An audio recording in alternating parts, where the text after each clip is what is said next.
விட்டு விடுகிறவன் இரக்கத்தை பெறுவான், தன் பாவத்தை மூட நினைக்கிறவன் வாழ்வடைய மாட்டான்.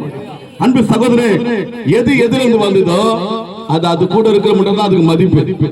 கணவன் மனைவி இருக்கிற மட்டும் தான் மனைவிக்கு பாதுகாப்பு, கணவனுக்கு பாதுகாப்பு. இந்த மரம் பாரு, மரத்தை பாருங்க, அது எதுல இருந்து வந்தது? மண்ணுல இருந்து, பூமியில இருந்து, மண்ணுல இருந்து மேல வந்து அந்த மண்ணை விட்டு கீழே வந்தா செத்துரும். மீன் எதுல இருந்து வந்தது? தண்ணியில இருந்து வந்தது. தண்ணியை விட்டு கீழே எடுத்து போட்டு தலையில போடுங்க, செத்துரும். மனுஷனுக்கு ஏன் சாவுறான்? வருத்தம், வேதனை, பாவம், சாபம், பிரிவினை, கலகம், எரிச்சல், கோபம், சண்டை. ஏன்னா உண்டாக்குற தேவனை அறியல. வேதம் சொல்லுது, முதல் மனச பாவம் செய்தவர் என்ன நடத்தி தெரியுமா? கர்த்தருடைய வார்த்தையை விட்டுட்டு தாம் மாம்சமும் தாம் மனது விரும்புறதை செய்தான். அவன் செய்தவனைய பாருங்க, செய்தவனைய கர்த்தர் சொல்றாரு, ஆதாம் ஏவாள் எங்க இருக்கிறன்னு கேட்டா அவங்க சொல்றாங்க, ஆண்டவரே உன் சத்தத்தை நாங்க கேட்கிறோம், நாங்க ஒளிஞ்சு நிற்கிறோம். புரியுதா? நீ கடன் வாங்கி பாரு, ஓடி போய் ஒளிவன்.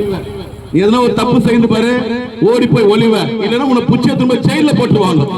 வேதம் சொல்றது, பாவம் ஒரு மனுஷனை ஓட விடும், பாவம் ஒரு மனுஷனை வாழ விடாது. இந்த உலகத்துல சாபம், தரித்திரம், வியாதியை பார்க்கலாம் பொல்லாதது எதுனா பாவம்.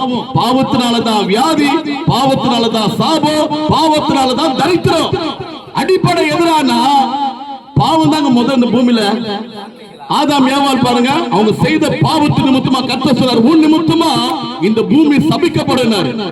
உன் நெத்தி வேர்வை நிலத்துல சிந்தி அதோட பலனை நீ புசிப்பா. நீ கர்ப்பத்தரையா, நீ கர்ப்ப வேதனை பட்டு ஒரு பிள்ளைய பெறவ, பிள்ளைய தங்கும் போதே வேதனை. பெண்களை கவனிச்சு பாருங்க, நான் கவனிப்பேன். 10 வயசுல புள்ள தங்கும் போது பாருங்களேன், அவங்க நடம் மாறுது, ஸ்டைல் மாறுது, பறக்கிறது மாறுது, சாப்பிடுறது மாறுது. அப்புறம் உள்ள போகும்போதே வேதனை போடுறாங்க. வெளியே பத்து அந்த பிள்ளைங்களை பேசாக்கி படிக்க வைக்கிறதுக்கு, அதுங்களை காதில காலேஜில் சேர்க்கிறதுக்கு, அதுங்களை கல்யாணம் பண்ணி ஒரு வீட்டுக்கு அனுப்புறதுங்களோ எவ்வளவு பெரிய வேதனை.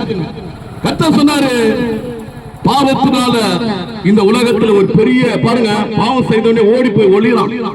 கர்த்தர் கேக்குற, எங்க இருக்கிறேன் ஆண்டவரே, உன் சத்தத்தை கேட்கிறேன், நான் ஒளிஞ்சு நிற்கிறேன். உடனே சொல்றாரு, ஏன் ஒளிஞ்சு நிற்கிறேன்னு கேட்டா அவர் சொல்றாங்க, ஆதாம் ஏவாள் சொல்றாங்க, ஆண்டவரே நாங்க நிர்வாணமாகிறேன். நான் கேட்கிறேன், எந்த குழந்தை பிறந்து ஹாஸ்பிட்டல்ல போய் வாருங்க, குழந்தை பிறந்து வருது, துணி போட்டு வருது. ஐயா, ஹாஸ்பிட்டல் குழந்தை பிறந்து வருது இல்ல, பையன் பொண்ணுன்றீங்கள, போலீஸ்ல துணி வாங்கி போட்டு வராங்க, சர்வநாசோல துணி போட்டு வராங்க, வரும்போது நிர்வாணமா வராங்க. மனுஷனை கடவுள் அபிதான் வச்சாரு, அவனுக்குள்ள கெட்ட எண்ணம் இல்ல, சுபாவம். அவன் சுபாவம் எப்படி இருந்ததுன்னா, கை குழந்தை வச்சிருக்கிறாங்க, அது எப்படி இருக்குது ஒண்ணுமே தெரியல. அது பாம்பா இருக்கட்டும், தேலா இருக்கட்டும், பள்ளியா இருக்கட்டும், அது கிட்ட போவோம். ஏன்னா அது தெரியல. அப்படிதாங்க தேவனோட கூட மனுஷன் இருந்தா, எனக்கு பாவம் செய்தானோ மனுஷன் ஓடி போய் ஒளிறான். ஒளிஞ்சவனே கேட்கிறாரு, ஆதாம் ஏவாள் நீ எங்க இருக்கிறனா? அவங்க சொல்றாங்க, ஆண்டவரே உன் சத்தத்தை நாங்க கேட்கிறோம், ஆகில நாங்கள் ஒளிஞ்சு நிற்கிறோம். ஏன் ஒளிஞ்சிருக்கிறேன்னு கேட்டாரு, நாங்க நிர்வாணமாகிறோம், நாங்க நிர்வாணமா. உடனே கர்த்தர் சொன்னாரு, நீ நிர்வாணமா இருப்பது சொன்னது யாருன்னாரு. உடனே அவன் சொல்றான், ஆண்டவரே எந்த மரத்தின் கனியை நீ சாப்பிட வேணாம்னு சொன்னியோ அந்த மரத்தின் கனியை ஏவாள் கொடுத்துட்டா நான் சாப்பிட்டேன். 3 பேருக்கு விட்டாரு சாபம். என்ன சாபம் தெரியுமா? அந்த பூமியில முதல் கர்த்தர் விட்ட சாபம் சொல்ல முடியுமா உங்களால? 3 சாபம். முதல் சாபம் கர்த்தர் சொன்னாரு, நாட்டு மிருகத்தை பார்க்கணும், காட்டு மிருகத்தை பார்க்கணும், எல்லா மிருகத்தை பார்க்கணும். சர்வமானது தந்திரமானது. பிசாசு தந்திரமா வந்தான், சர்வத்தின் ரூபத்துல வந்தான். வேதம் சொல்லுது, மனுஷன் குதிங்கால் தலையை நசுக்கப்படுவா, வைத்தால நகர்ந்து வாயால நீ மண்ணை தின்னுவா. கொசுக்கு கூட கால் இருக்கும், ஈக்கு கூட கால் இருக்கும், ஆனா பாம்புக்கு கால் இருக்காது. ஏன்னா